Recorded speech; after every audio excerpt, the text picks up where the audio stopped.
Bonjour à tous, merci de nous rejoindre pour suivre ce quatrième webinaire du cycle Covid-19, quel développement soutenable pour demain?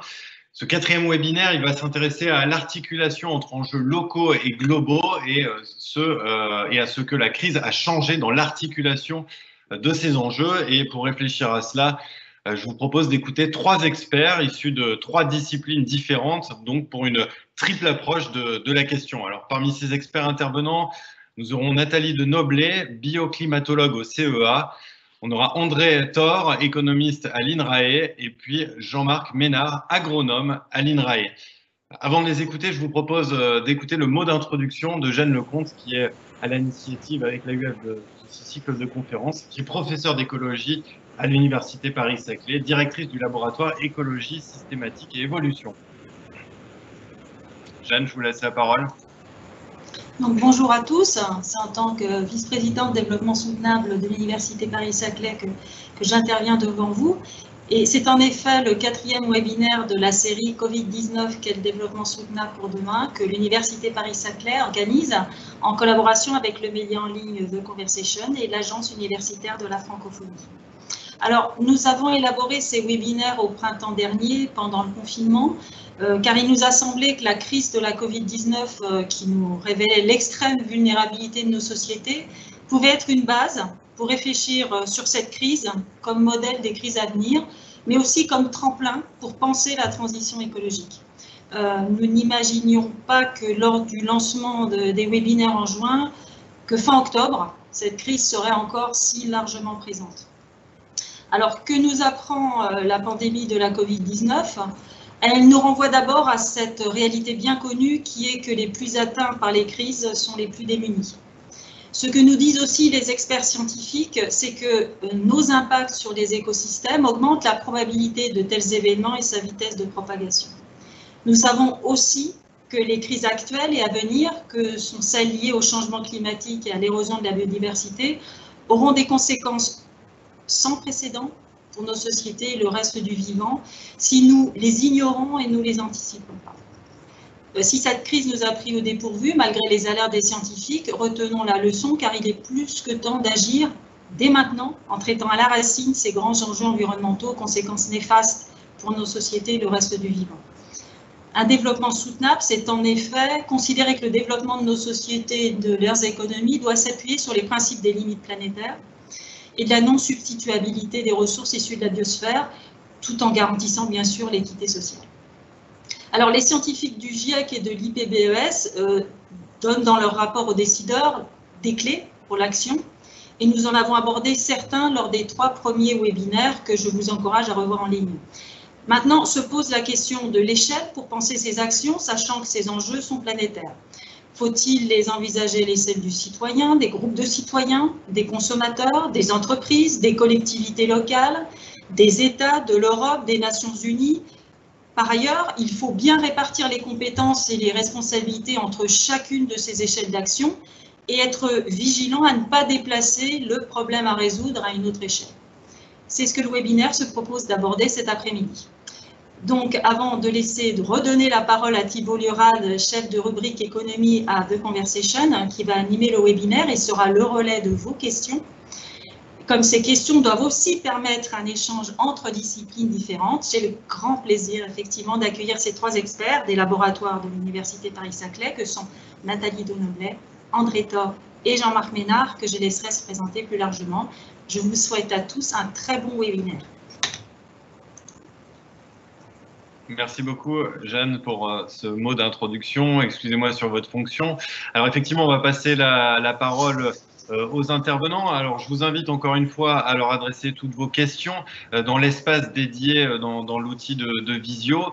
J'essaierai de les relayer au mieux parmi les intervenants, mais avant vos questions, je vous propose de commencer, d'introduire les débats en posant la même question à tous les intervenants, à savoir qu'est-ce que cette crise de la Covid-19 a changé pour vous vis-à-vis de votre discipline et quelle connexion est-ce que vous pouvez faire entre cette crise et le développement durable. Et je vous propose donc de commencer par Nathalie de Noblet qui en profitera pour se présenter un peu mieux, qui est bioclimatologue au CEA, comme je le disais en introduction. Et Nathalie, on va vous demander qu'est-ce que la crise implique dans votre domaine de recherche, qui est celui de la modélisation du climat, et en quoi est-ce que ça bouscule les articulations entre enjeux globaux et locaux? En quoi est-ce que, par exemple, ça bouscule les échelles pertinentes de l'action en bioclimatologie? Merci Thibault, merci Jeanne, bonjour à tous. Donc, je suis effectivement bioclimatologue. Pourquoi bioclimatologue? Parce que je m'intéresse à la façon dont la biologie va impacter le climat, donc les interactions entre végétation et climat. Je suis chercheur au laboratoire des sciences du climat et de l'environnement, qui est un laboratoire de l'Université Paris-Saclay, du CEA, du CNRS et de l'UVSQ. Alors, dans un premier temps, cette crise, je pense que Valérie Masson-Delmotte l'avait aussi évoqué lors du premier webinaire, elle a un effet immédiat sur les émissions de gaz à effet de serre, notamment les émissions de CO2. On a une diminution de 13% des émissions entre le mois de janvier et le mois de mai, mais à l'échelle annuelle, ce sera un peu moins de 5% des émissions de la France, et le confinement au sens large aura un effet très faible sur les émissions mondiales de CO2, et il ne faut pas oublier que même si on a un ralentissement des émissions cette année, le réchauffement climatique est lié à l'intégrale des accumulations des émissions depuis l'époque pré-industrielle, et donc nous n'allons pas par ce biais-là ralentir le réchauffement climatique. Le deuxième point qui a été très important, je trouve, et qui a mis le doigt sur l'articulation entre ces crises sanitaires et la crise climatique, c'est le rôle central de l'usage des terres. L'usage des terres est à l'origine des pandémies par l'ouverture de connexions entre des réservoirs de biodiversité et nous les humains, et l'usage des terres est central pour l'évolution du climat, que ce soit à l'échelle mondiale ou à l'échelle locale. Et je pense que cette crise de la Covid, pour moi, a été essentielle pour comprendre et réaliser que les pressions que nous exerçons sur nos sols ne sont pas seulement à l'interface entre climat, sécurité alimentaire et pollution, par exemple, mais également à l'interface avec tout le domaine de la santé publique et de la santé des hommes. Et donc, c'est vraiment très important. Ensuite, la troisième chose qui m'a vraiment interpellée, c'est que nos élus ont été capables de prendre des décisions absolument drastiques, contestées peut-être par certains, mais drastiques, alors que pour les enjeux climatiques, on alerte depuis plus de 30 ans et que les choses évoluent extrêmement lentement. Donc la décision rapide est quelque chose qui est possible, et ça a été aussi pour moi une découverte.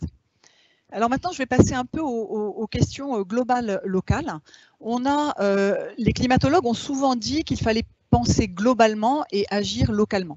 Alors la pensée globale est évidemment fondamentale. Pour plusieurs raisons. La première raison, c'est que la nature n'a pas de frontières. Elle n'a pas de frontières administratives, et que ce que nous faisons dans un endroit peut affecter nos voisins sur des distances plus ou moins longues en fonction de ce que nous avons fait. La deuxième chose, c'est que s'adapter implique une redistribution et parfois peut-être une relocalisation des productions. Jean-Marc en parlera peut-être tout à l'heure. Et le troisième point, c'est que pour pouvoir évoluer, que ce soit pour réduire les pandémies ou pour réduire les problèmes climatiques, nous devons changer de mode de pensée, nous devons changer de société, et ça, c'est une pensée qui est absolument globale et qui ne peut pas se faire à l'échelle locale. Par contre, on oublie aussi, et je pense que ça a été rappelé par Hervé Le Treut dans un article récent dans justement la revue The Conversation, que le penser local est aussi absolument fondamental. Et d'un point de vue du climatologue, il est fondamental à deux titres.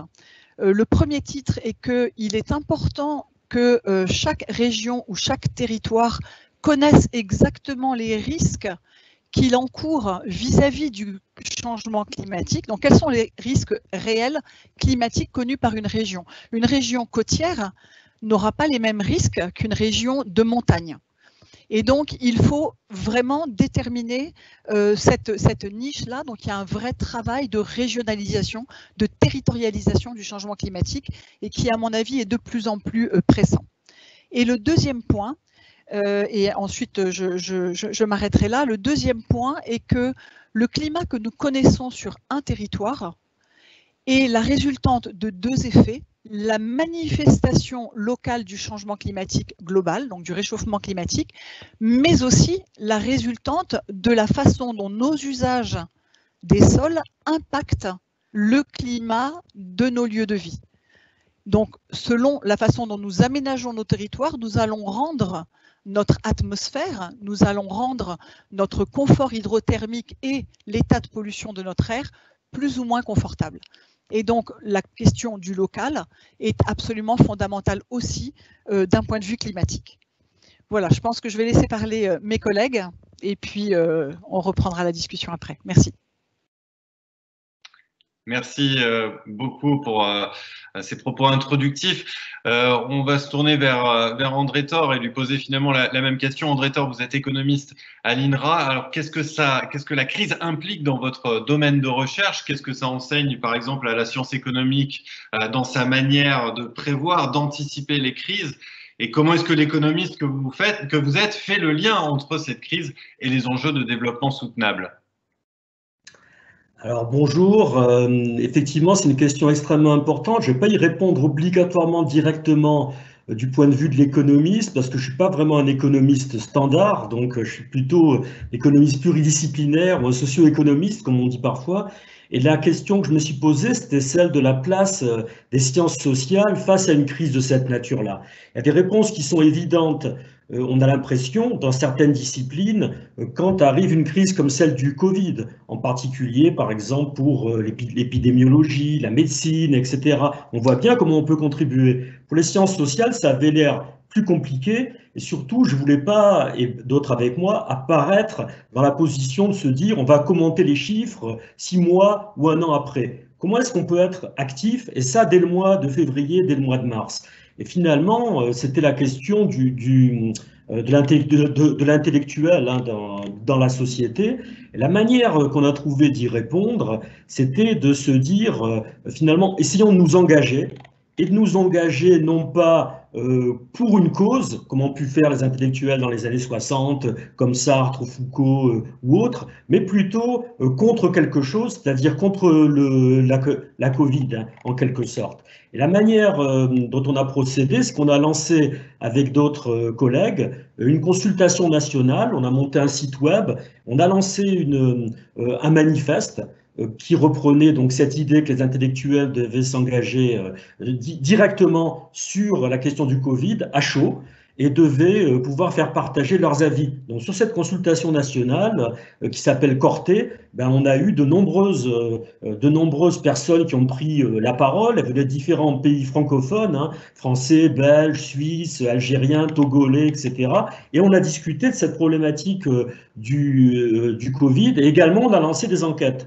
On a lancé des grandes enquêtes, en particulier 2 grandes enquêtes, une qui était pendant le confinement, où on a interrogé des gens pendant le confinement, donc on a eu plus de 13 000 réponses, on l'a arrêté le jour du déconfinement, plus de 13 000 réponses des Français là-dessus, elle a été dupliquée ensuite en Belgique, aux Pays-Bas, etc. Et puis une autre qui a été une enquête sur finalement les déplacements pendant le confinement. Donc voilà un petit peu comment ça s'est passé. Et à titre plus personnel, bah évidemment, moi j'ai réfléchi sur ces questions alors, en tant qu'économiste spatial ou régional ou territorial, comme on dit, et en particulier sur les questions de proximité, c'est-à-dire comment des proximités qui étaient recherchées, puisqu'on cherche à se mettre dans les villes, à vivre ensemble, etc., d'un seul coup devenaient mortifères et devenaient dangereuses, et donc le prix qu'il y avait à payer par rapport à ça. Donc ça m'a permis de faire un certain nombre de papiers dans des médias divers, mais également dans des ouvrages, dans des revues scientifiques, etc. Donc ça, c'était un peu, je dirais, sur ma pratique de sciences sociales face à cette dimension du Covid qui était une pratique activiste finalement.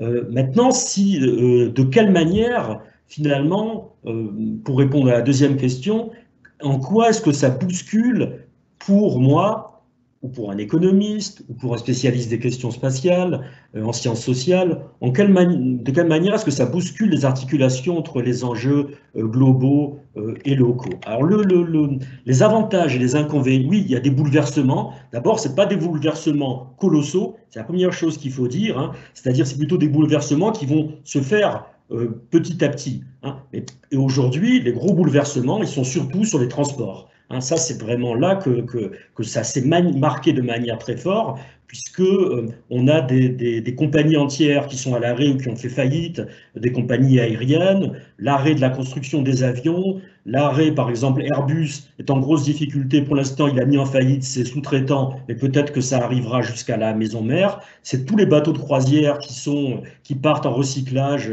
au Bangladesh ou en Turquie, etc. Dans tous ces aspects-là, les transports sont extraordinairement impactés par la pandémie du Covid. Pour les autres, ça se passe de manière beaucoup plus lente. La question, c'est pas celle de la relocalisation, mais c'est un peu celle de la territorialisation des productions. Alors, je sais que Jean-Marc Ménard va intervenir là-dessus dans l'alimentation, donc c'est très très important dans l'alimentation, bien sûr, mais il en parlera mieux que moi. C'est important dans le domaine sanitaire, évidemment, parce qu'on le voit bien qu'on a manqué de masques, on a manqué de différentes choses. Il faudra probablement relocaliser ou reterritorialiser une partie de cette activité, mais les impacts ne sont pas évidents. Les impacts ne sont pas évidents. Par exemple, si on veut reterritorialiser la production dans le domaine sanitaire, ben, ça a un certain nombre d'impacts. Ça veut dire qu'il y a des biens qui sont produits, par exemple, dans des pays en Asie, par exemple, qui sont peu attentifs aux normes environnementales.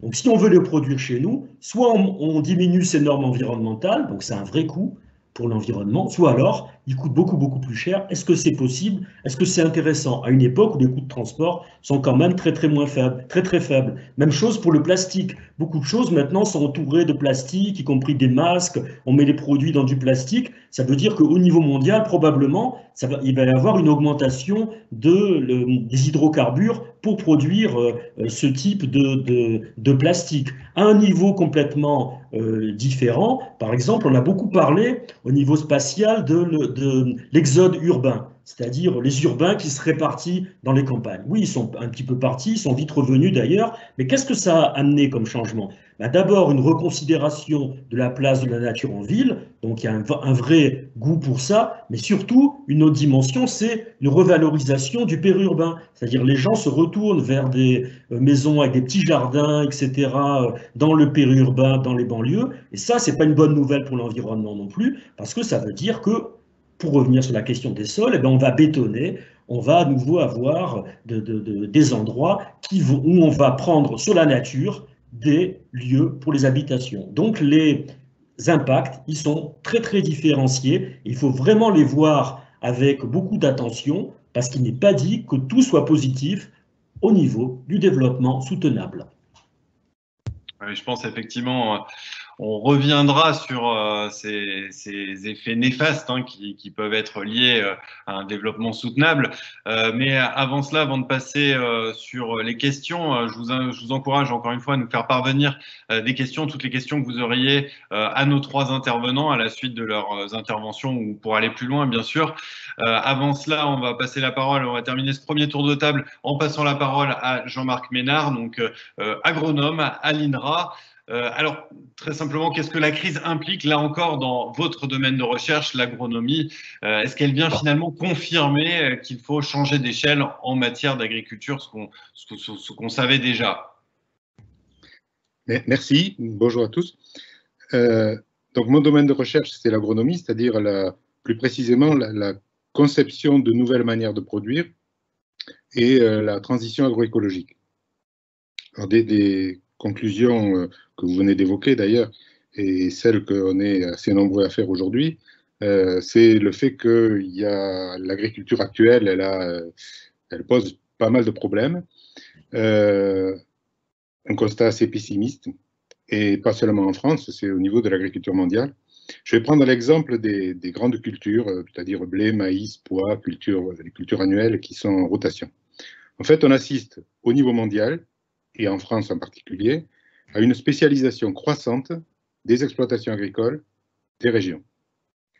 des spécialisations croissantes, ça veut dire que le nombre d'espèces cultivées dans une région diminue de manière régulière depuis, disons, 70 ans, et avec une augmentation des rotations courtes, des rotations de plus en plus courtes, un retour de plus en plus fréquent des espèces sur les mêmes parcelles, on verra dans 2 minutes les conséquences, des paysages monotones, des monocultures, qui posent un certain nombre de problèmes. Alors c'est par exemple le blé et le colza qui sont privilégiés par les agriculteurs dans le nord de la France.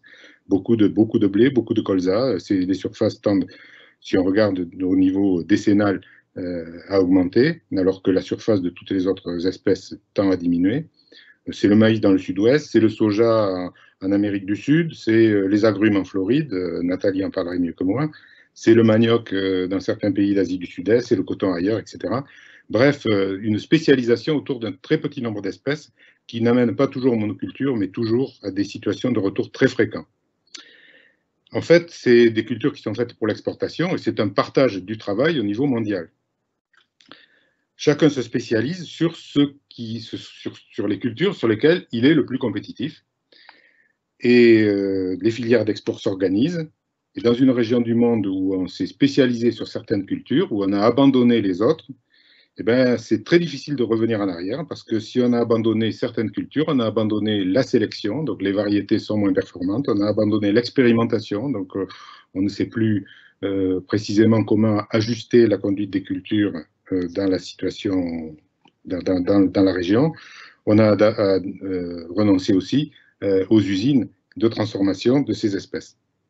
Alors c'est le sarrasin, je ne sais pas si vous savez, mais la France importe 90% du sarrasin qui est consommé en France pour une culture identitaire d'une de nos belles régions, avec les galettes bretonnes, ça interroge. La lentille, légumineuse originaire de nos régions, dont on importe aujourd'hui 80%, du Canada, de Chine.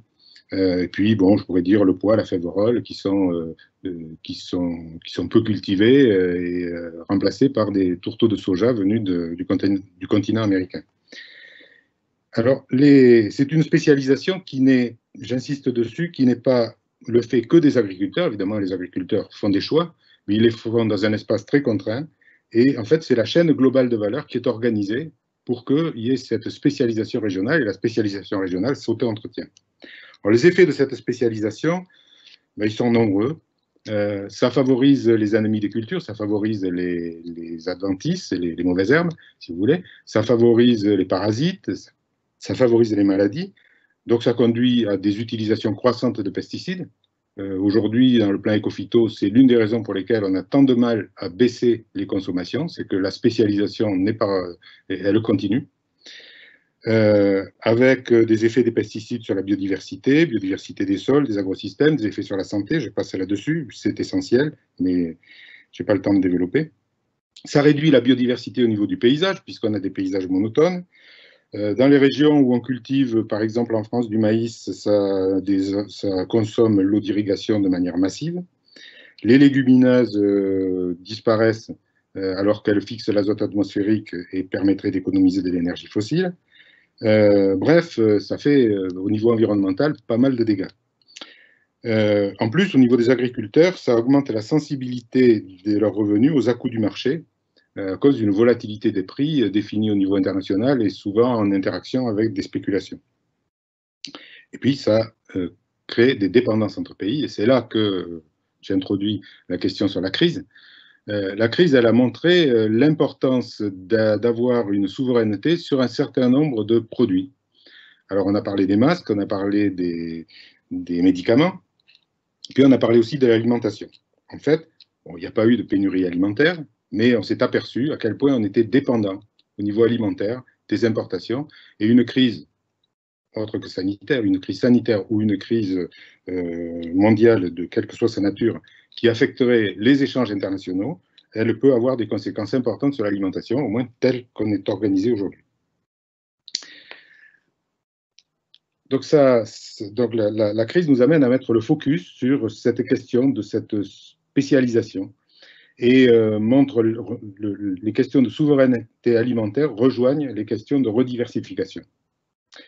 Il ne s'agit pas de faire cesser les échanges internationaux et de devenir autarcique. Il s'agit de s'interroger sur une moindre dépendance aux importations. Et est-ce qu'on ne peut pas, après tout, à valeur identique, exporter moins de blé et puis cultiver un peu plus de lentilles, de sarrasin, de légumineuses. Donc remplacer en partie les chaînes de valeur globales par des systèmes alimentaires territorialisés, comme l'évoquait tout à l'heure André. Alors ça aurait un certain nombre de vertus, des vertus en termes d'approvisionnement en temps de crise, je l'ai dit, des vertus aussi en temps normal vis-à-vis de la traçabilité, la confiance des consommateurs dans la proximité, qui est quelque chose qui est avéré. Et pour ça, ça aurait aussi un certain nombre d'avantages en termes d'environnement et d'économie des exploitations. Je ne reviens pas sur tout ce que j'ai dit tout à l'heure. Ça suppose de construire des filières courtes, de développer la transformation locale, d'innover sur les cultures orphelines, celles sur lesquelles on ne fait plus de recherche puisqu'elles ne sont plus cultivées chez nous, de passer d'une économie d'échelle qui a abouti à développer certaines cultures à une économie de gamme dans laquelle on chercherait à explorer, on chercherait des gammes de cultures, à produire des gammes de cultures. Alors c'est quelque chose qui n'est pas du tout évident, hein. Il y a un travail de recherche sur la transition agroécologique, il y a des groupes d'acteurs dans les territoires qui se sont attaqués à cette question-là. On pourra revenir dessus sur les manières de faire. Pour l'instant, on tâtonne, mais en tout cas, on est sûr que c'est bien dans ce sens-là qu'il faut aller, parce que ça a quand même beaucoup plus d'avantages que d'inconvénients. Alors, qu'est-ce que la crise implique pour moi en tant que chercheur, pour moi ou pour mes homologues? D'abord, je viens de l'évoquer, développer des recherches sur les espèces orphelines, sur les circuits courts, sur un certain nombre de processus qui sont aujourd'hui négligés parce que on a intériorisé le fait que en France on produisait du blé et du colza. Si vous voyez le nombre de chercheurs sur le blé est sans commune mesure avec le nombre de chercheurs sur les légumineuses par exemple, c'est dommage. Des travaux sur les transitions sont absolument indispensables, je l'ai évoqué aussi, cette transition vers des systèmes alimentaires territorialisés. Et puis pour les chercheurs, ça met en évidence d'une manière claire, me semble-t-il, qu'il ne suffit pas de chercher à comprendre comment ça se passe, comment les choses marchent. Il faut participer à l'innovation. Ça fait partie de notre boulot de nous impliquer, probablement plus qu'on le fait aujourd'hui, collectivement, sur l'innovation. Comment mieux faire les choses, co-innover avec les acteurs des territoires pour aller vers ces systèmes alimentaires territorialisés. Voilà, fini.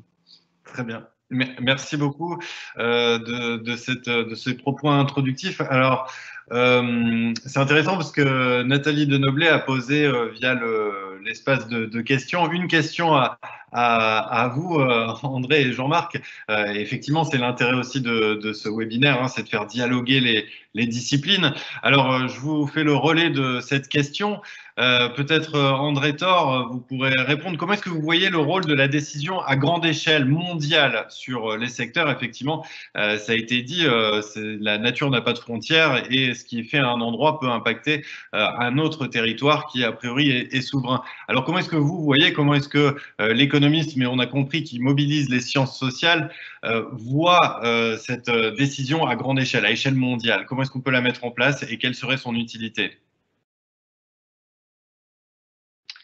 Alors, je crois que votre micro est coupé, André. Exact. Merci. Voilà. Ouais, c'est une question qui dépasse largement l'économiste, en fait, hein. Et je dirais que la décision, on pourrait la prendre à deux niveaux. C'est-à-dire qu'il y a la décision publique, c'est-à-dire la décision des États, des organisations supranationales, etc., qui essayent de s'entendre pour avoir des régulations mondiales. Et ce qu'on peut constater quand même, c'est quand même la faiblesse de ces efforts, hein. En dépit, par exemple, des COP, que Nathalie connaît mieux que moi, en dépit de différents organismes, les résultats sont faibles. Et en plus, on voit qu'il y a des grands pays qui se désengagent systématiquement en particulier les États-Unis, qui ont une tendance à se désengager des grandes modalités de gouvernance au niveau mondial. Donc à l'heure actuelle, on est plutôt dans une phase déclinante, malheureusement, de ce type de gouvernance, et plutôt sur un repli qui se fait à l'intérieur des États. On a même vu pendant la crise du Covid qu'à l'intérieur de l'Europe même, il y avait des oppositions entre les pays, même si après il y a eu une belle reprise avec le plan européen, qui n'est toujours pas abouti d'ailleurs, qui n'est toujours pas avéré. Pour un économiste, il n'existe toujours pas. Mais le fait est qu'on est plutôt en déclin de ce côté-là, malheureusement. Après, il y a d'autres acteurs mondiaux, globaux, qui sont les entreprises privées. Et là, elles sont beaucoup plus fortes. C'est-à-dire en particulier, si on regarde le rôle des GAFA, qu'on connaît bien, les Microsoft, etc., avec toutes ces entreprises de la communication. Alors, ces entreprises, elles fonctionnent au niveau mondial. C'est également le cas des grandes sociétés de transport, c'est également le cas de grandes sociétés dans l'agroalimentaire, etc. Aujourd'hui, qu'est-ce qu'elles ont tendance à faire? Elles ont tendance à raisonner au niveau mondial, ces entreprises, très très clairement. Donc, surtout quand elles sont des multinationales, il suffit de regarder. Alors, pour les GAFA, c'est évident. Je veux dire, quand vous êtes sur Facebook, quand vous êtes sur Twitter, c'est mondialisé directement. OK. Mais Microsoft, au-delà de ça, même quand on regarde, par exemple, dans le domaine de l'agroalimentaire, qu'est-ce qu'on voit? C'est qu'on voit des sociétés qui génèrent ce qu'on appelle des chaînes globales, des global value chains, et qui baladent des produits d'un côté à l'autre de la planète. C'est-à-dire qu'un bien alimentaire va être produit en Europe, il va être un poisson, par exemple, il va être découpé aux États-Unis, il va être conditionné en Asie, et puis après on va le renvoyer en Europe pour le mettre l'emballage, on va le vendre aux États-Unis. C'est un truc qui n'est pas du tout étonnant, qui se passe très très très souvent aujourd'hui. Et pour la plupart des produits, ça se passe comme ça. La plupart des produits que nous consommons dans nos supermarchés, dans nos hypermarchés. Et donc ces produits-là, ils fonctionnent au niveau mondial. Donc on a des sociétés qui déjà agissent au niveau mondial et on sait qu'elles challengent les États, ces sociétés. Les GAFA, ils sont en concurrence avec les États aujourd'hui maintenant. Donc c'est certainement dans cet équilibre-là que ça va se passer. Aujourd'hui, les États ne sont pas capables de réguler les dimensions environnementales. Est-ce que demain, ils le seront davantage sous la pression des consommateurs, sous la pression des populations, ou alors est-ce que ça va échoir dans la main des grandes multinationales qui vont s'emparer de cette affaire le jour où ça va devenir trop compliqué pour arriver à faire leurs affaires? On peut se poser cette question, vu ce qui se passe aujourd'hui avec les sociétés de transport, où il n'est pas impossible que dans les années qui viennent, on voit apparaître des faillites massives de Boeing et d'Airbus, qui sont des sociétés énormes. Voilà, une réponse un peu contrastée. Jean-Marc Ménard, vous voulez compléter en faisant une réponse d'agronome pour le coup? Voilà, et moi je vais prendre le complémentaire en parlant de la gouvernance locale. André a parlé de ce qui se passe au niveau mondial. Moi je crois que la réponse, c'est un accroissement de l'efficacité et de la volonté politique de gouvernance locale. Développer, je vois la question suivante, on importe ce qui revient moins cher à produire ailleurs, le soja coûte plus cher à produire en France, quelle solution pour rendre la diversification rentable? Et si la diversification aujourd'hui n'est pas rentable, et c'est vrai, elle n'est pas très rentable aujourd'hui, c'est parce que la sélection des cultures a fait progresser les rendements du blé, et beaucoup plus que ceux du pois ou d'autres cultures, parce que les références, on les cherche sur le blé et pas sur les autres cultures, parce que les expérimentations, on les fait, etc. C'est-à-dire que la rentabilité, elle s'est créée au niveau agronomique, mais aussi au niveau industriel, par le fait qu'on a concentré tous les efforts d'une société sur un petit nombre de cultures. Et si, au lieu de tout concentrer sur une culture, on répartissait sur un certain nombre de cultures? Et si, en face de ça, on essayait de créer une clientèle pour ces cultures diversifiées?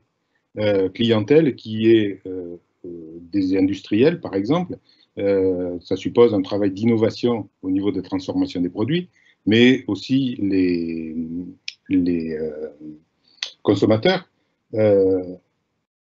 Les produits locaux, aujourd'hui, commencent à être identifiés dans les supermarchés, qui n'étaient pas du tout identifiés il y a 10 ans, ils n'existaient pas. Et pourquoi on ne pourrait pas aller plus loin? C'est-à-dire que je pense que la question, c'est d'essayer de recréer, et ça suppose une volonté, je répète, une volonté politique forte, mais aussi évidemment que les consommateurs et l'ensemble des acteurs en soient convaincus, au niveau des territoires. Et quand je dis territoire, c'est des territoires de taille variée, hein, ça peut être des territoires, des morceaux de département ou des territoires beaucoup plus grands, au niveau de régions par exemple, créer au niveau des territoires les conditions du développement des autres espèces et arrêter de mettre tous les moyens sur un tout petit nombre d'espèces. On a décidé qu'on exportait du blé un jour, la politique agricole l'a décidé. Aujourd'hui, c'est devenu un dogme. Il faut exporter du blé parce que les exportations de blé, ça fait tant d'Airbus, l'équivalent de tant d'Airbus. Ben non, parce que les exportations de blé, elles sont totalement compensées par les importations des produits qu'on ne produit pas parce qu'on produit beaucoup de blé. Donc je pense qu'il faut, au niveau local, au niveau français, au niveau des régions, au niveau des départements, des petites régions, il faut penser autrement. Ça suppose que tous les acteurs se mobilisent. Alors, on a une question peut-être pour vous relancer sur cette intervention, sur les solutions qu'on peut apporter. Justement, ce membre du public qui nous suit demande si l'assolement triennal avec jachère pourrait être une solution durable à la diminution de la biodiversité. Je dois dire que c'est un peu trop technique pour moi, mais est-ce que vous pouvez répondre à Moi, je ne crois pas. Je n'ai pas travaillé sur l'assolement triennal avec jachère, mais je ne crois pas, d'abord parce que une jachère d'un an, comme ça se pratiquait dans l'assolement triennal, ça fait quand même un peu moins de production. Et je crois qu'on est assez nombreux sur Terre et qu'il y a quand même aussi à veiller à ne pas trop faire baisser les productions. Alors après, l'assolement triennal, moi je pense qu'il faut voir beaucoup plus loin. C'est pas des rotations de 3 ans qu'il faut faire, c'est des rotations de 5 ans, 10 ans, avec une diversité des cultures. On ne va pas revenir à ce qui a bien marché au XVIIIe siècle. Il faut inventer les manières de cultiver du XXIe siècle. Et inventer ces manières de cultiver, c'est peut-être à certains moments faire des jachères, c'est possible, mais certainement inventer des rotations plus grandes et valoriser les jachères d'une manière différente de la manière dont elles étaient valorisées dans le passé. Alors, il y a une autre question aussi, parce qu'effectivement, si on doit relocaliser certaines productions, ça va demander de changer beaucoup de choses et ça va demander un changement de modèle. On a une autre question qui effectivement explique si on importe ce qui revient moins cher à produire ailleurs, quelle solution est-ce qu'on peut envisager pour rendre la diversification rentable ? J'ai essayé de répondre là, en globalisant avec la question précédente. Je pense qu'on peut rendre la diversification rentable en montant collectivement et avec un appui des pouvoirs publics, des filières locales qui permettent cette diversification locale. Je pense que c'est au niveau local, au niveau régional, que la diversification pourra prendre sa place en relation avec les systèmes alimentaires territoriaux. Alors peut-être pour compléter, c'est comment est-ce qu'on peut maintenir une agriculture compétitive face à des personnes qui resteraient finalement dans le non-respect des sols? Comment rester compétitif si nous seuls changeons? Par rapport à l'international? Oui. Eh ben, je pense qu'il y a un présupposé dans ce que vous dites, c'est qu'on achète le moins cher. Je pense que si on augmentait un tout petit peu les prix payés aux producteurs pour favoriser la diversification, le poids que ça a dans l'alimentation et dans le budget des ménages restera extrêmement faible. Donc il y a des calculs à faire, hein, évidemment. Je pense que ça peut s'accompagner aussi du glissement qui est en cours, mais qui est assez lent actuellement, d'une alimentation où les protéines sont très largement des protéines animales à une alimentation basée beaucoup plus sur des protéines végétales. Bon, la diminution de consommation de viande, elle est en cours. Donc après, derrière, c'est un changement du budget alimentation qui doit être géré en cohérence avec ça. C'est pour ça que je vous dis, si les consommateurs ne sont pas moteurs, ça ne se fera pas. Oui. C'est essentiel que les consommateurs jouent un rôle. Ils ont un rôle majeur à jouer dans ces changements au niveau des territoires.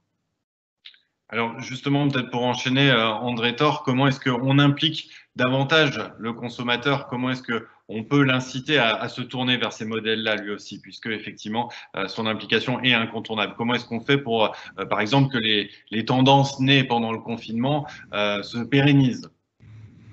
Alors, en principe, le consommateur est roi, hein, donc on est censé obéir à ses désirs.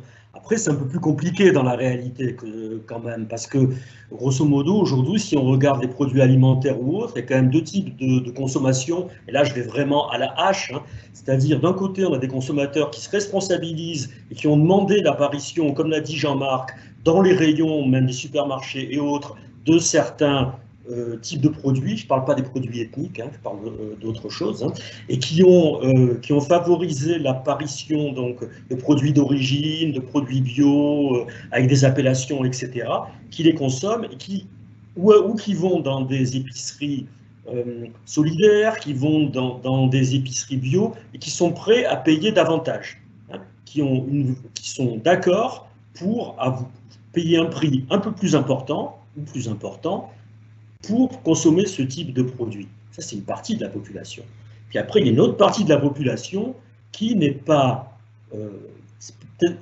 disposée ou qui n'est pas prête, ça, il faudrait l'investiguer davantage, hein, à faire cet effort parce que, ou à avoir cette demande, parce que finalement, ça a un coût extrême, ça a un coût important. Donc, il y a une première dimension qui est de cette nature-là, c'est-à-dire que il y a quand même des différences sociales, hein, de classe sociale, et on voit bien dans le Covid, on a très bien vu apparaître ça, hein, même au niveau de l'alimentation, c'est-à-dire les queues devant les magasins bio étaient faites quand même par des gens qui avaient des revenus relativement importants, les autres allaient faire les queues devant les supermarchés. Donc il y a une différence qui s'établit à ce niveau-là, cette différence est très très très importante. Après, il y a un autre élément, c'est également tout ce qui est véhiculé par l'appareil de publicité, etc., et tout ce qu'on nous donne à voir et à manger quelque part. Et aujourd'hui, il y a quand même des lieux, alors en Europe, on est un peu préservé de ça, mais il y a quand même, en particulier dans les villes, ce qu'on appelle les food deserts, dans les déserts alimentaires, par exemple. Qu'est-ce que c'est? C'est des endroits où on a accès qu'à un certain type de produits, qu'à un certain type de production. Et quels sont ces produits? Quelles sont ces productions? Ce sont justement celles qui sont issues de l'agriculture productiviste qui est produite à l'étranger, avec une diminution des coûts systématique, etc., etc.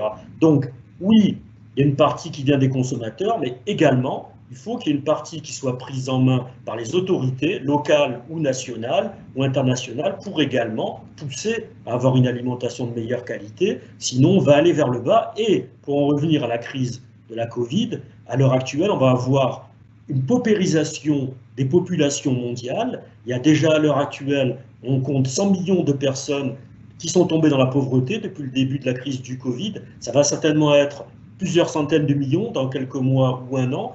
Et donc, ces personnes ne vont pas être naturellement attirées par des produits plus chers et de meilleure qualité. Elles vont avant tout vouloir s'alimenter.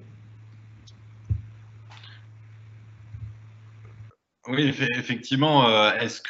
Comment est-ce qu'on résout ce problème du besoin avec une agriculture qui produit déjà trop peu et déjà beaucoup avec des règles non soutenables dans l'essentiel? Comment est-ce qu'on fait pour assurer la pérennité alimentaire mondiale si on change de modèle? Est-ce que les deux sont conciliables? Oui, Nathalie Denoblet. Oui, je voulais simplement réagir à la question du rôle du consommateur. Je pense qu'il y a des chiffres qu'il faut garder en mémoire et qui ont été publiés dans le rapport spécial du GIEC qui est paru en 2019 et qui dit quand même que 25 à 30% de la production alimentaire mondiale est perdue ou gaspillée. Et là, il y a quand même un rôle sur le gaspillage, un rôle énorme du consommateur à production égale, qui pourrait probablement permettre de diminuer de un quart peut-être la production mondiale, de libérer des terres pour reforester ou pour mettre de la bioénergie. Et donc, je pense que ces chiffres-là sont des chiffres, on pense aux besoins du consommateur, mais on ne pense pas à des petits gestes que lui peut faire aujourd'hui dans son quotidien. Et l'ADEME a notamment développé toute une façon de calculer quel était le poids de notre gaspillage. Et je pense que c'est fondamental. Et là aussi, il y a un rôle du consommateur. Il y a son besoin, mais il y a aussi ce qu'il est capable d'épargner simplement en faisant attention. Et 25 à 30%, c'est quand même assez magistral en volume. Et je pense qu'il ne faut absolument pas oublier cet aspect-là. Alors justement, oui, Jean-Marc Ménard, vous vouliez ajouter quelque chose? Oui, les modes de production plus vertueux oui. que les rotations courtes ou les monocultures arrosées de pesticides ne sont pas forcément moins productifs. Il y a dans certains cas, oui, la production peut être un peu diminuée par le fait qu'on change certaines pratiques pour limiter les bioagresseurs, mais il y a d'autres cas où, au contraire, la production est augmentée. Par exemple, une association entre une céréale et une légumineuse, par exemple pois blé ou fèverolles, seigle, etc., une association, donc les deux cultivés ensemble de manière intime dans le même champ, ça produit plus que les deux séparés, la même surface. Ça produit plus avec moins d'engrais, moins d'engrais azotés, parce que la légumineuse fixe de l'azote de l'air, avec moins de pesticides, voire pas du tout, parce que l'association est moins sensible aux parasites du fait qu'il y a une diversité dans le champ, surtout si on fait plusieurs variétés de pois mélangées avec plusieurs variétés de blé. Et bref, il y a des possibilités. Alors ça se fait pas parce qu'aujourd'hui, il y a un marché du blé qui ne doit pas contenir du tout de pois, il y a un marché du pois qui ne doit pas contenir du tout de blé, et personne n'est équipé pour trier les deux. Pourtant, les machines existent.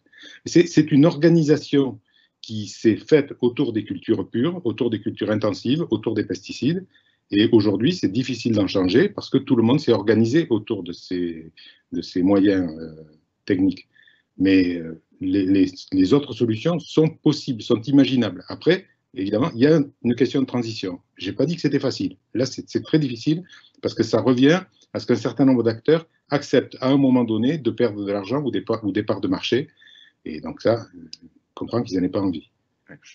Alors, j'en viens à l'implication du consommateur, hein, qui apparaît d'autant plus essentielle étant donné ce que vous êtes en train de dire. Et peut-être qu'un moyen de les sensibiliser, c'est que Nathalie de Noblet raconte ses observations. Vous les avez un petit peu évoquées, Jean-Marc Ménard, au début, sur vraiment les impacts sur le climat en local des changements d'usage des terres. C'est au cœur de vos travaux, Nathalie, et il y a des exemples qui sont assez spectaculaires. Oui, alors je ne sais pas si ça va répondre à la question du consommateur. Je pense que ça va plutôt répondre à la question des stratégies d'usage des sols, puisqu'on a vu au travers des discours d'André et de Jean-Marc que on va vers une évolution de l'occupation et de l'usage que l'on fait de nos terres. André a évoqué la périurbanité qui aurait peut-être tendance à s'accroître. Jean-Marc a parlé de l'agroécologie et de la transformation de nos productions.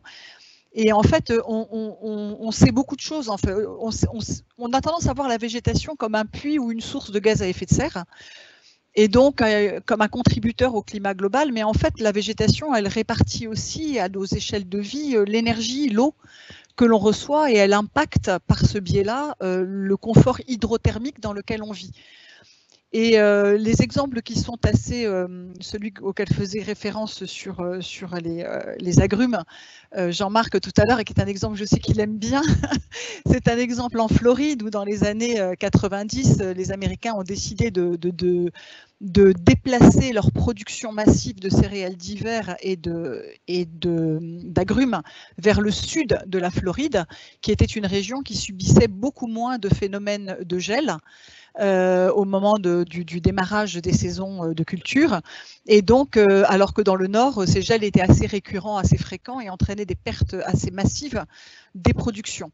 Et en fait, pour faire ça, ils ont drainé tous les marécages qui étaient sur la pointe sud de la Floride. Et en drainant les marécages, ils ont rendu cette région sensible aux événements extrêmes. Et en déplaçant leur production, en fait, ils ont aggravé la manifestation des événements extrêmes, de froid comme de chaud, avec des conséquences très délétères sur leur production. Donc ça a été en fait une action totalement contre-productive du gouvernement de Floride à cette époque-là.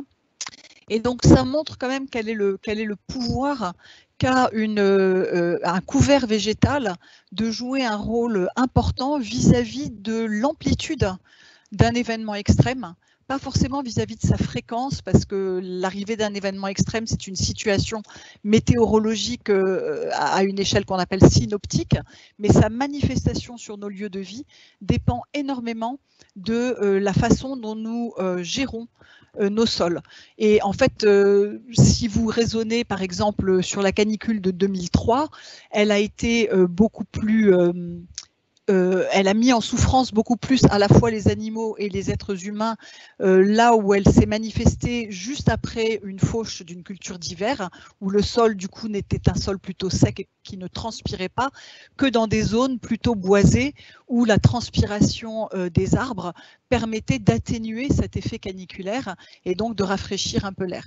Donc voilà, c'est juste pour dire que la réflexion vers laquelle on va et qui va nous amener à repenser notre occupation et notre usage des sols, toutes les réflexions qui sont en cours, elles doivent se faire avec un regard non seulement sur la biodiversité, sur les productions, mais aussi sur le climat à nos échelles, sur nos lieux de vie.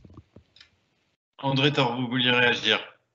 Oui, je voudrais ajouter quelque chose. C'est effectivement très important de voir ce qui se passe dans les espaces donc naturels ou dans les espaces agricoles. Mais c'est également très important de se poser la question par rapport à l'humanité, sur ce qui se passe dans les villes, par rapport au couvert végétal. À l'heure actuelle, hier on a eu les chiffres et officiellement, on est 54% de la population mondiale à habiter, je dis on parce que j'habite dans une ville comme beaucoup de monde. En Europe, ça peut aller jusqu'à 80% selon les pays.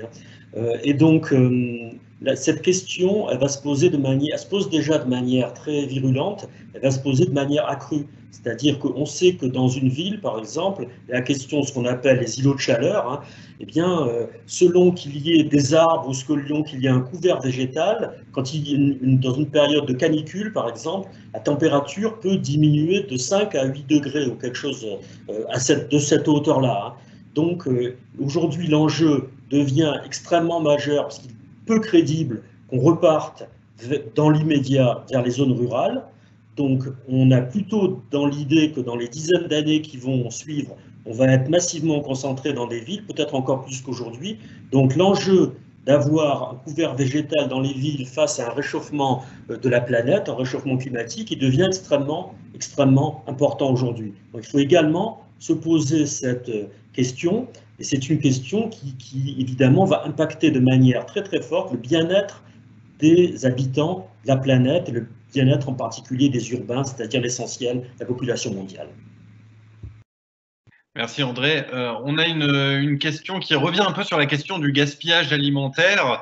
Alors effectivement, on a parlé du gaspillage alimentaire, mais visiblement uniquement sous la perspective du consommateur, alors que un internaute nous explique que ça peut aussi être le fait de la production, de la distribution. Alors, comment est-ce qu'on fait pour limiter ce gaspillage alimentaire qui arrive avant l'achat des produits par les consommateurs? Qu'est-ce qui peut répondre à cette question? Non, ça ne vous inspire pas. Est-ce qu'il y a peut-être des... Oui, André. Si, moi je peux dire quelque chose, ce ne sera pas une réponse complète, mais il y a une partie, évidemment, il y a une partie de la réponse qui se trouve dans ce qu'on appelle l'économie circulaire aujourd'hui. Oui. C'est-à-dire qui est donc impulsée par l'ADEME, l'Agence de maîtrise de l'énergie en France, qui s'est emparée de cette question. Il y a plein d'agences qui s'en sont emparées un peu partout dans le monde. L'économie circulaire, c'est une manière un peu plus modeste que le développement soutenable de voir le problème de soutenabilité, mais en se posant la question de la manière de briser finalement les chaînes horizontale de production et se dire est-ce qu'on ne peut pas récupérer une partie. Alors, une partie de la production de l'économie circulaire, ça consiste à prendre les déchets, à les réinjecter dans le processus, d'accord, mais ce n'est pas ça dont on parle là. Une autre partie, c'est le gaspillage.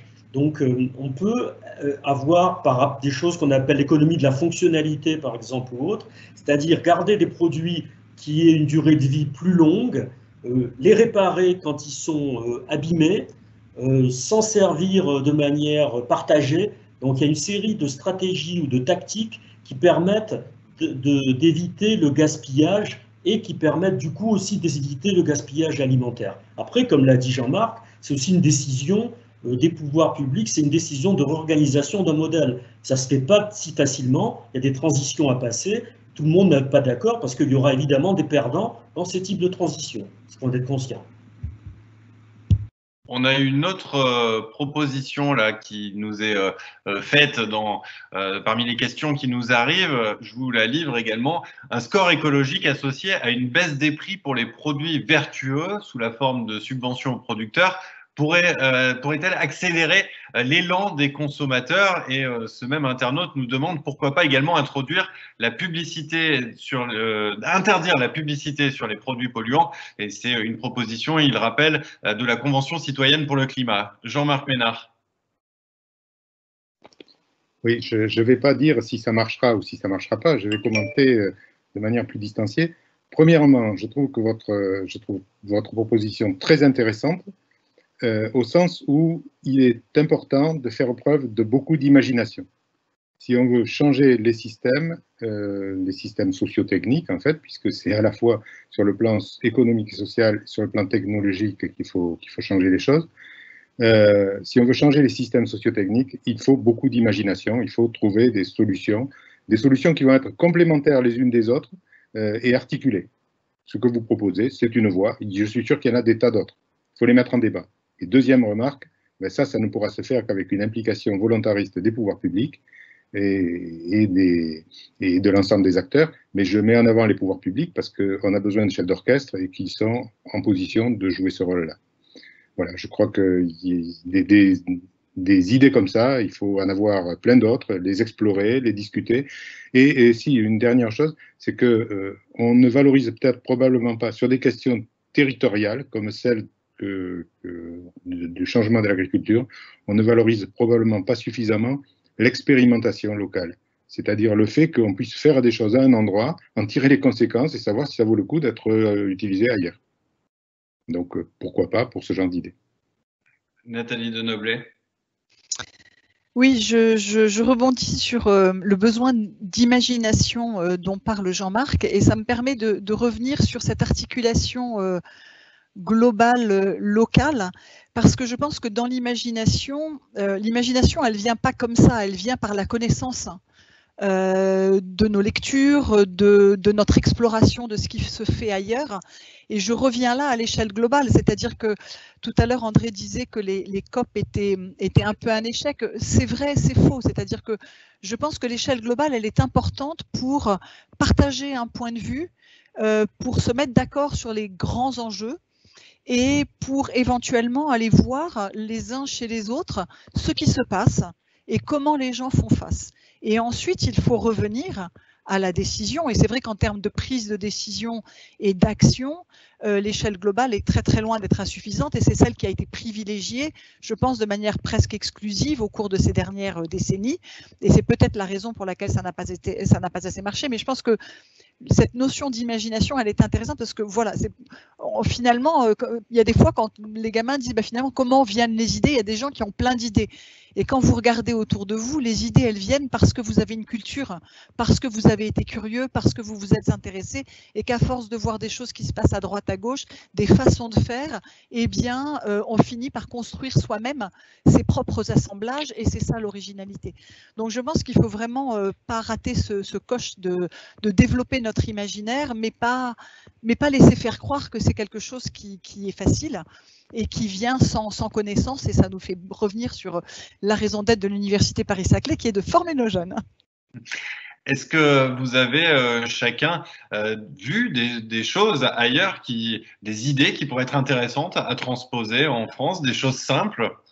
puisque effectivement, ce qu'il faut en comprendre, c'est qu'on va avoir besoin de ce foisonnement d'idées. Est-ce que vous avez des choses? Rien de particulier?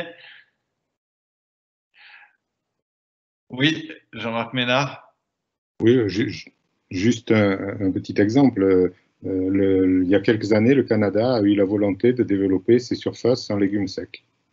Et aujourd'hui, d'ailleurs, ils sont très fortement exportateurs, entre autres de lentilles vers chez nous, parce qu'on n'a pas fait la même chose. Ça s'est fait d'une manière très efficace en quelques années, parce que l'ensemble des acteurs, coordonnés par les pouvoirs publics, ont mis en place cette politique-là. Alors, tournée vers la consommation du Canada, mais aussi l'exportation. De toute façon, dans les systèmes alimentaires territorialisés n'excluent pas le fait qu'il y ait une partie d'exportation. Il y aura des échanges mondiaux sur les choses qu'on ne peut pas produire à un endroit ou sur les aliments qui ne seront pas produits en quantité suffisante. Mais voilà, moi je trouve que il y a un certain nombre d'exemples qui montrent que le volontarisme collectif, on n'y arrivera pas tout seul. Personne n'y arrivera tout seul. Il y a une question là sur la responsabilité du consommateur. Beaucoup de citoyens font des efforts. C'est vrai, certainement. J'ai aussi un peu le même sentiment. Mais si chacun fait des efforts de son côté, ça suffira pas. Il faut que ça soit coordonné avec des changements faits à d'autres niveaux, au niveau des industriels, au niveau des distributeurs, etc. Donc c'est vraiment quelque chose de collectif. André Thor, vous vouliez ajouter quelque chose? Oui, je voulais ajouter, lors du sommet de la Terre à Rio en 1972, il y avait un slogan qui était Think local, act global. Donc bon, on a beaucoup pensé au niveau local, on n'a pas beaucoup agi, on a beaucoup pensé au niveau global, on n'a pas beaucoup agi suffisamment au niveau local, et pourtant, il se passe beaucoup de choses. Je vais prendre un exemple pour revenir sur la question des terres. Si vous regardez par exemple ce qui se passe dans un pays comme la France, hein, où on vit depuis quelques années, le nombre de mises en place de chartes locales d'utilisation des sols qui ont été mises en place par les communes ou les communautés de communes, le nombre de chartes d'utilisation de ces sols, le développement des associations comme Terres en Ville, Terres de Liens, qui sont des associations qui essayent de maintenir à la fois une agriculture et de faire que le développement urbain ne soit pas trop important et qui reste vertueux, ça a été absolument énorme. Donc on voit on voit là un autre exemple, hein, qui est pas loin de chez nous, de quelque chose qui fonctionne très bien et qui va très loin. Encore faut-il que ce ne soit pas mis en concurrence par les pouvoirs publics. C'est-à-dire, il y a 3 semaines ou 15 jours est passée une loi qui assouplit très fortement la possibilité d'utilisation des sols et qui fait qu'on n'a plus besoin de passer par toute une série d'arcanes. Donc, il y a un vrai problème. À partir de ce moment-là, on a donc des actions locales et puis une régulation globale qui va à l'encontre de ces actions locales. Ça peut exister aussi. Est-ce que vous pensez, simplement pour enchaîner sur votre question, André, qu'est-ce que vous pensez de cette montée en puissance dans la loi, de raison d'être des entreprises, d'entreprises à mission, de volonté de faire des efforts de responsabilité sociétale et environnementale, de RSE du côté des entreprises? Est-ce que vous pensez que cette montée en puissance, elle peut faire bouger les choses du côté des modèles agricoles? Je préférerais que ce soit Jean-Marc qui réponde à ça, je pense. Non, c'est pas. Bon, enfin, moi, je ne vais pas me prononcer sur les modèles agricoles. Je ne suis pas capable de dire. Par contre, j'ai un avis sur cette montée. Effectivement, hein, depuis la crise du Covid, on voit une augmentation extraordinaire de cette dimension. Vous l'avez souligné, hein, qui est vraiment extraordinaire. Je crois qu'on était à 17%, on est passé à plus de 50% aujourd'hui, les entreprises du CAC. Donc ça, c'est extrêmement important. Pourquoi pas? Pourquoi pas, hein? Ça ne peut être qu'une bonne chose. Je dirais, ça ne veut pas dire que ça va dans le mauvais sens. Après, il faut voir qu'est-ce qu'on met derrière ça. Et comment ça se traduit par des actions concrètes. Je pense que ça, c'est au pied du mur qu'on va voir le maçon. C'est à ce moment-là qu'on pourra juger de l'intérêt de cette dimension-là. Jean-Marc Ménard, vous qui dites tout le temps qu'il faut structurer les acteurs, est-ce qu'il y a un vrai volontarisme des pouvoirs publics? On peut voir effectivement cette avancée législative comme un petit pas, mais qu'est-ce qui manque aujourd'hui fondamentalement dans notre dispositif pour que les pouvoirs publics fassent preuve de plus de volontarisme? C'est une question d'organisation, de structure, c'est simplement une question de volonté des personnes? Je pense, c'est une question compliquée et qui m'amène assez loin de mes bases, mais je pense que l'un des problèmes est la difficulté des cadres de décision publique à réfléchir en transsecteur et de réfléchir l'ensemble des acteurs en même temps. Les politiques agricoles sont raisonnées très largement à partir de modèles de marché dans lesquels vous avez un acteur majeur qui est l'agriculteur, et on se demande comment changer les règles du jeu pour que l'agriculteur change sa manière de faire. Or, l'agriculteur, sa manière de faire, il l'a définie en relation avec tout un tas d'autres acteurs qui ne sont pas dans les modèles. Ce qui fait que c'est pas évident de raisonner les politiques agricoles avec des modèles comme ça. Quand j'évoque la difficulté de la diversification des cultures, c'est d'autres cadres théoriques qui sont employés, qui sont aujourd'hui très minoritaires dans la décision publique. Je pense que ça serait important que les acteurs publics ouvrent leur savoir, leur champ de savoir, à d'autres manières de raisonner, incluant la diversité des acteurs et les interactions entre eux. Voilà. Après, il y a sans doute d'autres raisons, mais j'avoue ma faible compétence dans le domaine. Alors, on a une autre question qui vient d'arriver. C'est la suivante. Je pense ne pas me tromper en disant que ce sont les personnes sensibilisées aux enjeux environnementaux qui vont chercher à s'informer d'autant plus. Et effectivement, on imagine que les personnes qui sont connectées à ce webinaire ont déjà une sensibilité sur la question. Alors, la question, c'est comment est-ce qu'on touche les populations non sensibilisées par Nathalie Denoblet. Oui, alors je suis d'accord avec la réponse de Jeanne qui dit déjà par l'implication des chercheurs et des enseignants-chercheurs dans des actions de sensibilisation des plus jeunes et dans des cercles non académiques. Donc effectivement, d'intervenir dans les écoles, le laboratoire par exemple des sciences du climat et de l'environnement avec l'Institut Pierre-Simon Laplace développe des jeux. Il y a Tic-Tac Climat, Climat Risque, il y a des jeux qui sont de société qui permettent aux gens de commencer à se poser des questions. Et je pense qu'effectivement, c'est une question extrêmement compliquée parce que il faut que les gens aient perçu une menace pour qu'ils aient envie d'en savoir plus. Et on voit bien qu'en termes de climat, la menace est de plus en plus présente. Les gens commencent de plus en plus à dire mais bon sang, il n'y a plus de saison, mais on n'a jamais vécu des hivers aussi chauds, mais on n'a jamais eu aussi chaud l'été, mais on n'a jamais eu aussi sec. Et donc le questionnement vient avec la menace, même si c'est trop tard, parce que ça fait quand même plus de 30 ans que les climatologues alertent, de la même manière que les pandémies comme celle de la Covid, ça fait une vingtaine d'années que les épidémiologues disent que cela va arriver et ça n'a jamais empêché les gouvernements d'être prêts et la société de s'y préparer non plus. Donc en fait, j'ai pas vraiment la réponse. Je pense qu'on va y arriver mieux maintenant parce qu'on a expérimenté des conséquences fâcheuses et des développements des pandémies et du changement climatique. Donc ça va être plus ouvert. Mais comment être plus proactif ? Je n'ai pas trouvé la réponse parce que d'aller aussi raconter nos histoires. Alors, je vais faire une petite incartade vers le monde agricole. Il y a une dizaine d'années, j'ai pris un peu mon bâton de pèlerin. Et puis pour aller voir les chambres d'agriculture, invité par Frédéric Levrault qui était qui est chargé de mission climat en chambre d'agriculture. Et j'ai plein d'agriculteurs qui m'ont dit mais moi ce qui m'intéresse c'est comment est-ce que l'été va se dérouler, c'est vraiment la prévision météorologique, le changement climatique, ça ne m'intéresse pas, je change de semence d'une année sur l'autre. Et ça nous a permis de nous rendre compte que peut-être que l'agriculteur n'était pas le bon interlocuteur, que le bon interlocuteur c'est celui qui détient le temps long.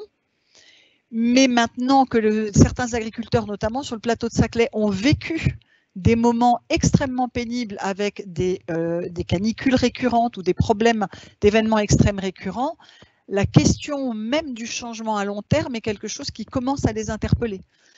Donc autant sur tout ce qui était viticulture, forêt, ça fait très très longtemps qu'ils sont bien au courant et bien alertés et qu'ils ont commencé, je dirais, leur transition.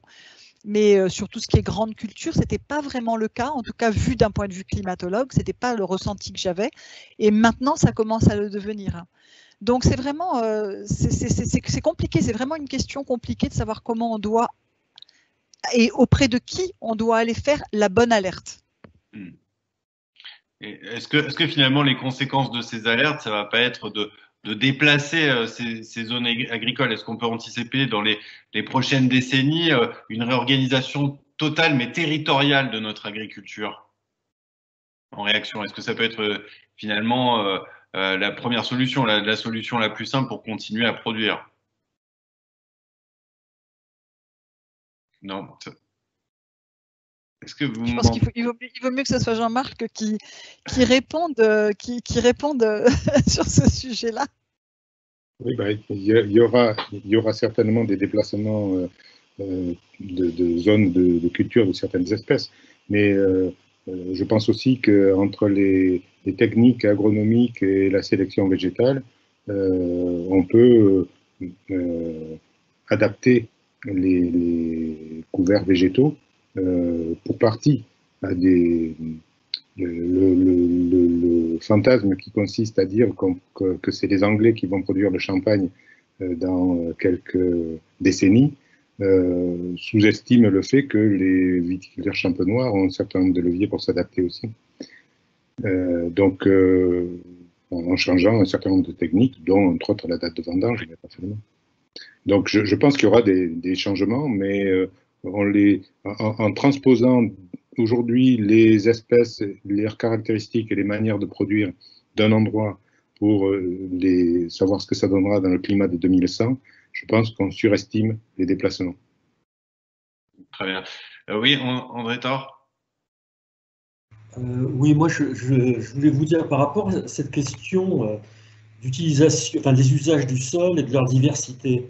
Donc, on vient de terminer un projet européen dans lequel il y avait une partie, c'était sur les espaces ruraux, il y a une partie qui s'intéressait aux usages des sols, à se demander finalement quel type d'usage des sols est le meilleur, entre guillemets, pour le développement, en termes de développement. Et en fait, ce qu'on s'aperçoit, c'est que quand il y a des usages trop monolithiques des sols sur une région, sur un territoire, ça le met en danger, même de point de vue économique. C'est-à-dire qu'il est en danger de l'arrivée d'une crise qui fait que ce type d'usage ne soit plus valable. Alors ça peut être de l'agriculture, ça peut être du tourisme, ça peut être de l'industrie, mais vous occupez le sol d'une seule manière, ça vous rend peu résilient. Et donc, il est plus intéressant, même dans les espaces ruraux, d'avoir finalement un mix d'usage des sols qui vous rend plus résilient au changement. Alors peut-être ça vous rend moins compétitif dans l'immédiat, mais après, finalement, vous pouvez résister au changement et redémarrer sur un des usages que vous aviez, quitte à l'étendre. Donc, il faut être très très conscient de cette dimension-là. Donc, on a travaillé au niveau de l'ensemble de l'Europe, l'ensemble des régions européennes, et on voit très très bien que les régions les plus résilientes sur les 30 ou 40 dernières années ce sont celles qui ont favorisé une mixité de leurs usages des sols versus celles qui ont mis le paquet sur un seul type d'usage. Alors justement, c'est intéressant, vous l'avez souligné pour rebondir sur votre propos, qu'il y avait une phase où on était moins rentable, où on était moins compétitif. Comment est-ce qu'on fait pour financer cette phase? Qui doit prendre le relais? Est-ce que c'est à l'échelon européen, par exemple? Est-ce qu'il faut que ça doit être un des objectifs des politiques du territoire menées à l'échelle de l'Europe, de favoriser, de donner le temps financièrement à ces territoires de s'adapter? En principe, c'est une des bases des politiques de cohésion européenne, c'est-à-dire de faire que ceux qui sont en difficulté ou en retard reçoivent davantage pour qu'il y ait une péréquation et qu'on les aide soit à se remonter au niveau, soit, vu leurs problèmes, je dirais, temporaires, de les aider pendant cette phase difficile. Donc on est censé avoir des mécanismes correcteurs au niveau européen qui nous permettent de nous confronter à ça. Évidemment, c'est quand même compliqué, on est d'accord, pour toute l'Europe, c'est pas si évident. Mais quand même, ça a été pensé par les politiques publiques, c'est pensé plus ou moins dans des pays comme la France, pas dans tous les pays, hein. Et après, il y a aussi également ce qu'on appelle au niveau européen les politiques de smart spécialisation, de smart développement, qui ont la même idée, consiste à dire qu'il ne faut pas mettre tous ses œufs dans le même panier en termes de production, et il faut essayer de mitiguer un petit peu les différents types, se spécialiser, mais pas trop, pour dire vite. Donc, on est censé avoir deux types de mécanismes, si vous voulez. Un côté dans lesquels on a quand même mitigué, enfin, on a mélangé en raison de ces politiques, on n'a pas mis tout le paquet sur un seul type de production, donc ça permet de passer le moment de creux. Et deuxièmement, des aides spécifiques à des secteurs ou à des usages pour passer ces moments de creux. Après, bon, ça ne marche pas aussi bien qu'on l'espérerait toujours, hein. On a reçu une question plus large sur l'Europe qui est plutôt intéressante. L'Europe, jusqu'à présent, est-ce qu'on peut dire que ça a été plutôt un frein ou un moteur au changement vers le développement soutenable? Et c'est vrai que la question elle est intéressante puisqu'il y a les cas d'accompagnement que vous soulignez, mais dans le même temps, il y a aussi eu évidemment les encouragements, les subventions à de l'agriculture plus mécanisée. On a également eu cette entrée en concurrence de notre agriculture face à des concurrents plus compétitifs. Voilà, globalement, si on doit tirer un bilan, plutôt frein ou plutôt moteur au changement? Qui veut répondre à cette question bien difficile, j'en conviens? André. Moi, je dirais que l'Europe, elle a plusieurs mains, un peu comme comme Shiva, hein. Et Ouais. donc, souvent, la main droite, c'est pas ce que fait la main gauche, obligatoirement, hein. Donc, elle peut avoir des politiques d'aide au développement soutenable, et puis après, il y a des politiques agricoles, par exemple, qui vont aller à l'encontre de ça, ou des politiques industrielles d'ouverture en passant des accords avec, je sais pas, le Canada ou d'autres pays, des accords commerciaux qui vont mettre en danger ces éléments-là. Après, je ne suis pas capable de rentrer plus dans le détail, mais on voit bien qu'elle n'est pas monolithique, quelque part, dans ses actions.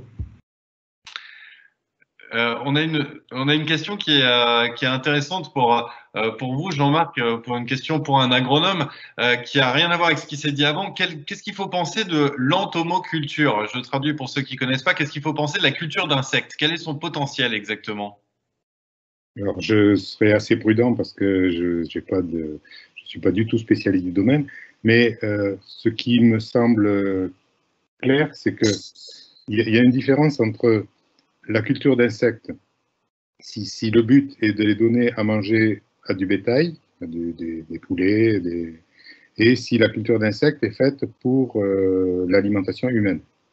Si c'est fait pour l'alimentation humaine, la culture d'insectes, le bilan environnemental est positif parce que ça permet de récupérer des protéines, des nutriments qui sont souvent dans des déchets, pas forcément très faciles à utiliser, et de les transformer en quelque chose de consommable. Si c'est pour les animaux, ça rajoute une étape dans la chaîne trophique et on y perd beaucoup en efficacité énergétique. Et, donc le bilan à ce moment-là est nettement moins bon. Après, ben, voilà, il faudra s'habituer à manger des insectes si c'est la première solution qui est choisie. Je pense que culturellement, il y a un certain nombre de choses qui devront changer pour que ça évolue. Mais pourquoi pas? Voilà, oui. Pourquoi pas? Après, la question suivante est très intéressante aussi. La question. Nathalie demandait la parole, juste. Ah oui, allez-y, Nathalie. Oui, mais c'est pas du tout sur les insectes, alors là, parce que c'est pas du tout mon sujet. C'était pour revenir à la question de la diversification dont André et Jean-Marc ont parlé, c'est-à-dire que je pense que la diversification, ça va nous permettre deux choses. D'abord, ça va nous entraîner vers une vision beaucoup plus systémique de nos actions, parce que déjà, le fait de diversifier va nous obliger à regarder autre chose et on se rend bien compte qu'aujourd'hui, on ne peut plus prendre une décision pour simplement résoudre un problème. Comme l'agriculture l'a fait à une époque, il fallait nourrir le monde, elle l'a fait et elle n'a regardé que le critère de maximisation de la production à l'hectare avec un certain nombre de contraintes. Et ça, il n'y a pas que l'agriculture, ça a été fait dans d'autres domaines. Donc je pense qu'aujourd'hui, s'il y a une chose que l'on doit retenir, c'est que nous n'avons plus le droit de prendre une décision sans avoir essayé d'anticiper au maximum les co-bénéfices, voire les désavantages et les effets négatifs que pourrait avoir cette décision. Et la deuxième chose, c'est que je pense que la diversification, donc là je reviens aussi à nouveau au rapport du GIEC qui a été publié en 2019 et qui a montré très clairement que pour un même niveau de réchauffement, selon la façon dont nous avons évolué, donc selon nos choix de développement à l'échelle d'un territoire, nous allons beaucoup mieux nous résister et nous allons beaucoup mieux nous adapter aux changements que nous allons subir pour un même niveau de réchauffement climatique. Et la diversification fait partie de cette capacité de résilience qu'auront nos territoires, quel que soit le niveau de réchauffement atteint. Et je pense que du coup, cette notion de diversification est un concept important à retenir. Merci beaucoup. Alors, on n'a plus de questions nouvelles.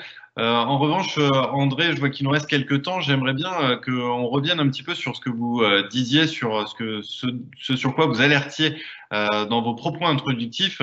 Vous expliquez que donc effectivement, si on doit diversifier et reterritorialiser une partie de la production, il y avait le risque que ça se fasse de manière sauvage et que ça suive pas forcément des objectifs vertueux. Est-ce que vous pouvez nous en dire plus sur ces risques? En fait, pour l'instant, il n'y a pas vraiment de stratégie très pensée sur cette question-là. C'est-à-dire aujourd'hui, on dit, bon, il faut reterritorialiser ou il faut relocaliser. On ne sait pas trop exactement où ça va. Tout le monde est à peu près conscient qu'au niveau sanitaire, il va falloir faire quelque chose parce que sinon, on se met en danger carrément, notre société. On a peut-être moins conscience du fait que ça risque de nous coûter très cher, d'abord. Non pas parce que le coût de transport, il faut voir qu'on vit dans un monde dans lequel les coûts de transport jusqu'à présent sont extrêmement faibles. Donc ça permettait de produire à l'autre bout du monde et de consommer chez nous. Donc pour l'instant, il n'y a pas eu de changement à ce niveau-là. Donc premièrement, il va y avoir un problème de cette nature-là, et deuxièmement, il peut y avoir des problèmes de nature écologique, parce qu'on a pris la fâcheuse habitude de faire produire une partie des biens que nous consommons très loin de chez nous, et sans trop regarder la manière dont ils étaient produits. C'est-à-dire que nous, on s'impose des normes environnementales, plus ou moins élevées, mais on les impose beaucoup moins souvent à ceux qui produisent les biens que nous consommons. On les contrôle beaucoup moins. Donc ça signifie que si on relocalise une partie des productions, va se poser évidemment la question de savoir si on s'applique les mêmes règles, enfin si on augmente ces règles. Et augmenter les règles, ça veut dire avoir des produits qui sont plus chers, qui ne sont pas compétitifs avec ceux qui sont produits dans d'autres pays, etc. Donc ça veut dire que collectivement, on doit mettre le paquet pour faire ça et payer plus cher. Ou alors est-ce que ça signifie que finalement, on va dégrader nos règles environnementales? Donc on le voit à différents niveaux. J'ai pris l'exemple des produits sanitaires tout à l'heure, mais ça pourrait être d'autres types de produits. Ça peut être tout simplement, à un moment donné, ça peut toucher l'énergie. Par exemple, rappelez-vous, quand l'Allemagne a supprimé les centrales nucléaires, ben, ils ont remis en marche les centrales à charbon. Et donc, voilà, c'est un exemple un peu extrême. Enfin, en tout cas, il faut se poser la question de ce qu'on produit sur son territoire. Donc, la production locale ou territorialisée n'est pas toujours obligatoirement moins coûteuse. Souvent, elle est plus coûteuse, on l'a dit, mais elle n'est pas toujours non plus obligatoirement vertueuse. Donc, il faut bien faire attention à cette dimension-là et on pourrait l'étendre à bien d'autres domaines. Oui, allez-y, Jean-Marc Ménard. Votre micro est coupé. Vous avez dit qu'il n'y avait plus de questions, mais il y en a une qui est... Oui, il y en a une qui vient de tomber, effectivement, on ne peut rien vous cacher. Qui est passionnante, je trouve. Alors, bon, je vais la lire simplement pour tout le monde. Donc, question qui nous vient de Lucas. Il me semble qu'un des principaux facteurs qui explique l'érosion de la biodiversité soit l'occupation des sols, donc essentiellement l'agriculture. dans ces conditions, effectivement, pourquoi maximiser la production à l'hectare serait forcément une mauvaise chose? Moi, c'est pas celle-là que je voyais. Ah, pardon. Je n'ai pas préparé la réponse. Alors, c'est laquelle que vous voyez. Certaines associations militent pour imposer l'écologie comme matière première à l'école. Je comptais vous la poser tout à la fin pour faire un tour de table final, mais je vous la poserai. Mais avant, est-ce que vous avez des choses à répondre sur effectivement la maximisation de la production à l'hectare qui permettrait effectivement de concentrer les surfaces agricoles sur des surfaces plus petites et de limiter ainsi les dégâts? Il y a un débat important là-dessus. Je pense que quand on fait ce raisonnement-là, on ne mesure pas le coût des derniers quintaux. Produire, je ne sais pas, dans un endroit, on va prendre l'exemple du blé, produire 80 quintaux de blé, ça peut se faire avec assez peu d'intrants. En produire 90 ou 100, aussitôt, il faut beaucoup plus d'intrants. Parce qu'on va changer, non pas parce que les derniers quintaux sont en eux-mêmes source de maladies, mais parce que les techniques qu'on est obligé de mettre en place pour maximiser la production sont des techniques qui favorisent les parasites et les maladies, etc. Tous les agriculteurs qui ont semé leur blé fin septembre dans le bassin parisien, ils s'exposent aux maladies, ils s'exposent aux mauvaises herbes, ils s'exposent aux insectes parasites et aux virus qui peuvent être trimballés par les insectes. Et donc, ils en espèrent un rendement très fort, parce que semer le blé en septembre, ça fait plus de temps d'interception de l'énergie lumineuse, donc plus de biomasse, plus de rendement. Mais ça fait aussi plus de pesticides. Donc, la solution qui consiste à maximiser la production sur une partie de la surface, je pense qu'elle a beaucoup d'inconvénients à cause du coût de l'intensification à un niveau très élevé. Il y a des solutions intermédiaires qui peuvent permettre, en acceptant des petites baisses de rendement, d'être beaucoup bien meilleurs pour l'environnement. Bien, merci beaucoup de votre éclairage sur le débat. Sur ce débat-là, il nous reste environ 5 minutes et donc ce que je vous propose, c'est de faire un dernier tour de table à partir de la question que vous aviez repérée, donc Jean-Marc Ménard, voir un peu ce que vous trois en pensez. Je vous livre la question. Certaines associations militent pour imposer l'écologie comme matière première à l'école, au même titre que les maths ou le français, pour sensibiliser les générations futures. Alors, qu'est-ce que vous en pensez? Est-ce que finalement, ça apparaît pas comme la première mesure à mettre en place pour sensibiliser et armer les enfants qui seront les citoyens de demain à réfléchir sur ces questions? Nathalie Denoblet, peut-être. J'espérais qu'on allait faire le tour en sens inverse cette fois-ci, parce que je ne suis pas sûre. Moi, je trouve que l'écologie est une matière Jean-Marc Ménard, qui avait été très inspiré par la question. Oui, voilà, exactement, très bien. Moi, j'aime bien cette question. D'abord, je vais lire la réponse de Jeanne Lecomte. En tant que professeur d'écologie, je suis bien sûr favorable. Maintenant, ce qu'il faut, c'est transmettre le fait qu'il faut impérativement envisager les questions de façon systémique. Je suis totalement d'accord. Je ne suis pas professeur d'écologie, mais je pense que l'enseignement d'écologie serait extrêmement important à l'école, mais encore plus, le fait d'apprendre à raisonner systémique. Parce que les raisonnements du type « il y a un problème, en face il y a une solution », ça fait longtemps qu'on sait qu'il ne marche plus. Et pourtant, quand on écoute même les discours des politiciens, c'est toujours ce type de raisonnement qui domine. Le raisonnement systémique, il faut l'apprendre à l'école. Et je pense que ça améliorera la citoyenneté. Après, moi, ce que je voudrais rajouter, c'est pas que l'écologie qu'il faut plus enseigner, c'est plus généralement la biologie et au sein de la biologie, l'agronomie. L'agriculture, non, je plaide pas pour ma paroisse. Je remarque simplement que il y a 50 ans ou 100 ans, tous les enfants avaient des agriculteurs dans leur famille. Ils connaissaient l'agriculture. Aujourd'hui, ils ne connaissent plus l'agriculture, mais il n'y a rien dans les livres d'école sur l'agriculture. J'ai eu des enfants d'âge scolaire, maintenant ils sont plus grands, mais j'ai regardé leurs livres d'école et l'agriculture, quand ils étaient en primaire, on en parlait une seule fois dans leur livre de sciences naturelles, c'était dans le chapitre environnement, avec un pulvérisateur qui épandait des pesticides. Désolé, l'agriculture c'est aussi autre chose. Alors je fais des recherches sur la réduction des pesticides et je suis sensible à ce problème-là, mais l'agriculture c'est aussi autre chose. Et je pense que ça serait absolument nécessaire d'enseigner les bases de l'agriculture, les bases de la production. ça peut tout à fait se trouver dans les mêmes cours que l'écologie, mais c'est pas tout à fait la même chose. Voilà. Alors, Nathalie Denoblet, est-ce qu'il faut enseigner la bioclimatologie à l'école? Non, j'irai pas jusque-là quand même. Je pense que pas mal de climatologues militent bien sûr pour la question du climat. Je pense qu'à l'école, il faut leur enseigner des fondamentaux et des façons de réfléchir à partir de ces fondamentaux. Donc les fondamentaux de la biologie et comment ça interagit et comment les différents systèmes interagissent. Donc il y a de l'écologie, il y a de l'agronomie. Donc j'irai pas jusqu'à parler de la bioclimatologie à l'école. Je pense que en études supérieures, ça suffit largement.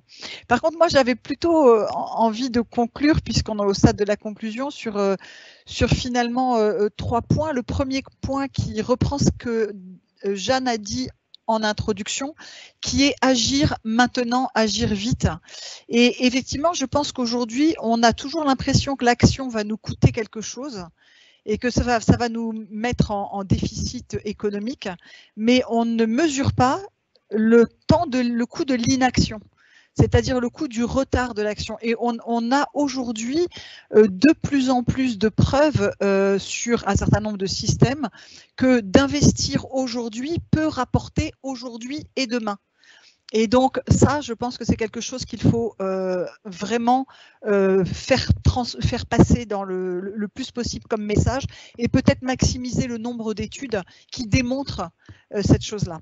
Le deuxième point qui est important, c'est communiquer sur la science. C'est-à-dire qu'on a parlé de la pandémie en disant que ça fait plus de 20 ans que les épidémiologues alertent, les climatologues, ça fait plus de 30 ans qu'ils alertent sur les risques, et pourtant pas grand-chose ne se passe. Donc là, il y a une question de 1, comment faire pour que la science soit écoutée, et 2, peut-être comment faire pour que les scientifiques communiquent mieux, parce que s'ils ne sont pas écoutés, il y a le fait qu'ils ne sont pas écoutés, mais il y a peut-être aussi le fait que la façon dont ils transmettent leur message n'est pas la bonne façon. Donc ça, ce sont des choses qui m'interpellent. Et le dernier point, c'est la question des observatoires et des observations. Il est question, dans un certain nombre d'études, de se dire est-ce qu'il faut créer des observatoires de long terme qui soient des avant-postes des risques futurs et qui nous permettent d'observer en temps réel des choses et de servir de système d'alerte pour le reste de la planète ou le reste des régions. Et là aussi, je pense qu'on a vraiment une réflexion à faire sur la mise en place de ce type d'observatoire. André Thorin, un mot pour conclure.